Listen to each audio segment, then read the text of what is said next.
Good evening, I'm Mike Yardley. Welcome to NewsMakers, where we debate the week's issues through Canterbury eyes. It's a pleasure to introduce our panel, outgoing Chairman of Environment Canterbury, Alec Neill, Executive Member of the CDHB and Member of the Maori Party, Hector Matthews, and from Ali Jones PR, Ali Jones.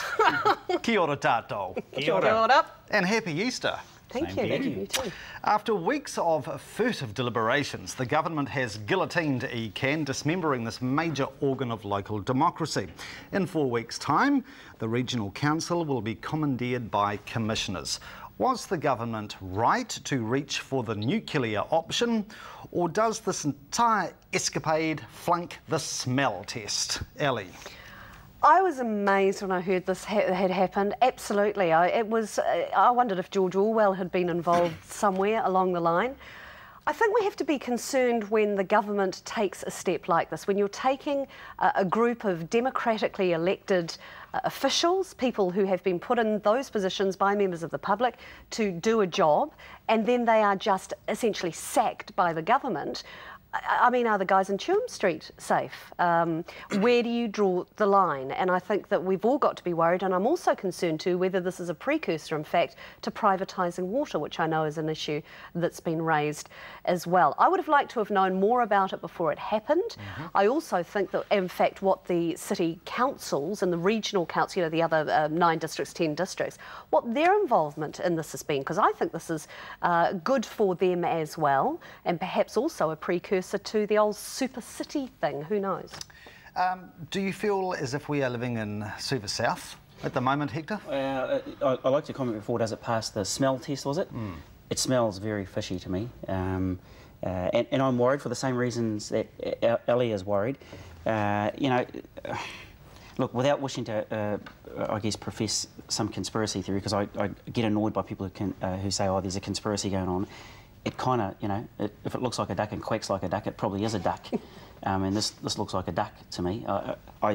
Cynically, I think this could well wrest the control of water out of the hands of Cantabrians, and that really, really worries me. And they didn't deserve to get canned. The job they had done, I thought was from my perspective, they were doing a good job trying to control 2 polarised parts of the community.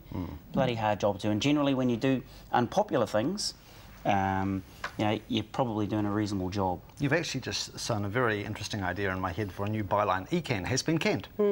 Yeah, well, yeah. Alec, you have expressed in the media your disappointment at the government's decision. Is this an unnecessary assault on democracy? Quack, quack. And I am a duck, not a swan. It is an attack on democracy, and it's an attack on elected representation. I think you should read my next book. It's not a novel, it's a biography, and it's called Dare to be Afraid, One Council's Fight Against MFE. No, seriously, this is sad. Is it unjustified, in your opinion? I am of the view it is unjustified because the terms of reference for the inquiry team, now known as the Creech report, their only reference to water was to whether we had the capabilities of running the Canterbury Water Management Strategy. The actual inquiry was intended to be on our performance with regard to resource management matters, which of course we'd done badly in 2008.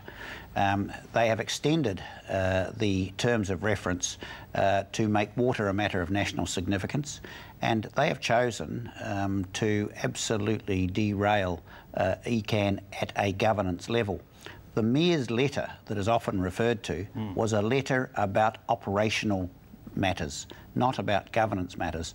The fact that we have a governance operation which may be seen by some as more to the left than to the right is a matter of choice by the people of Canterbury, and it shouldn't be overturned because of concern that water issues aren't getting the importance to which the government of the day consider they deserve. Can I just run through a few issues with you? Sure. First of all, there is speculation about who are going to be these commissioners. We know about Dame Margaret Baisley, obviously. Have you been approached?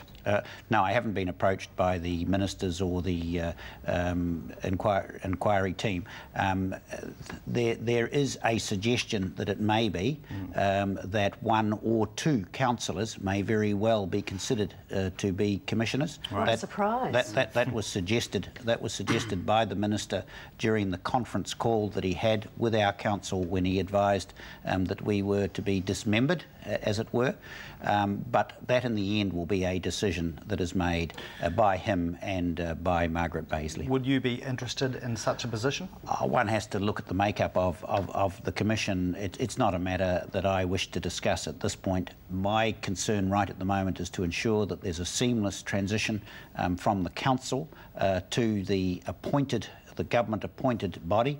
And I say that because there are 500 staff whose positions are at stake here, and where there is uncertainty, it is difficult to have good governance and difficult to maintain good management. And I think the staff need to be aware of certainty of their employment.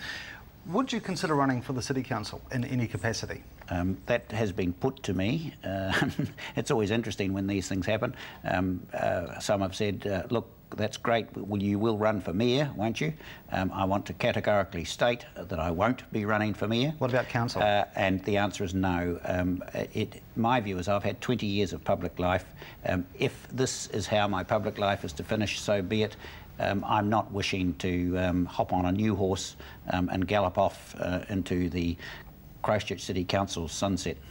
It's interesting that your deputy, Joe Kane, by way of the Official Information Act, has proven that there is no paper trail from any council of any discussion over concerns about ECan.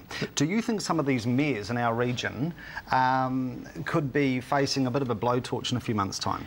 I think that the mayors have been hoodwinked by 2 of their colleagues, namely the Mayor of Christchurch, Bob Parker, and the Mayor of Timaru, Janie Anea, who have their own agenda.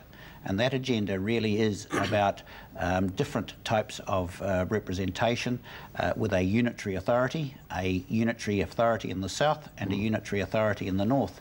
And one day in a place like Selwyn or Waimate, someone will wake up and say, how come we don't have our local council anymore? It's been swallowed up by the Greater Christchurch Council. That's because they didn't understand what they were being led into.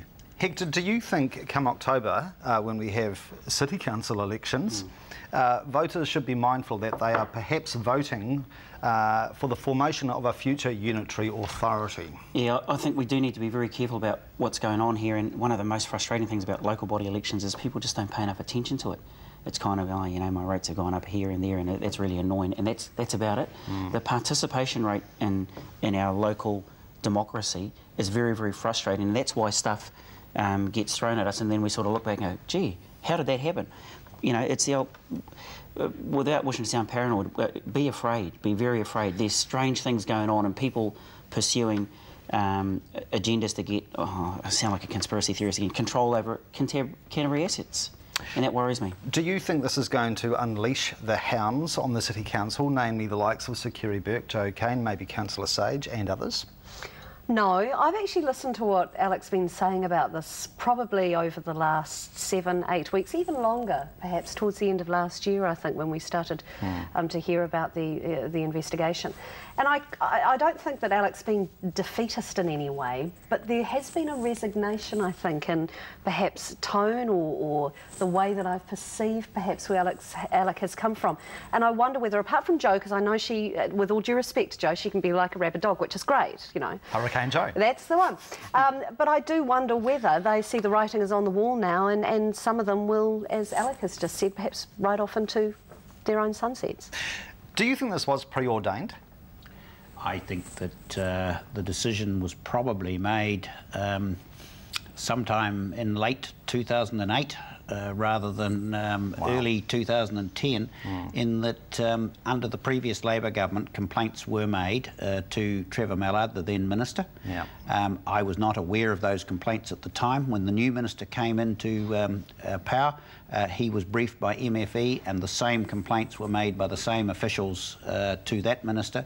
And his view on councils, and particularly regional councils, is such that he prefers unitary authorities. He has one in his own territory, and he sees that as the panacea. Okay.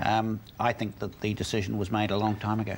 All right, coming up, we'll size up the seabed and foreshore, and we'll check your chimney. Do stay with us.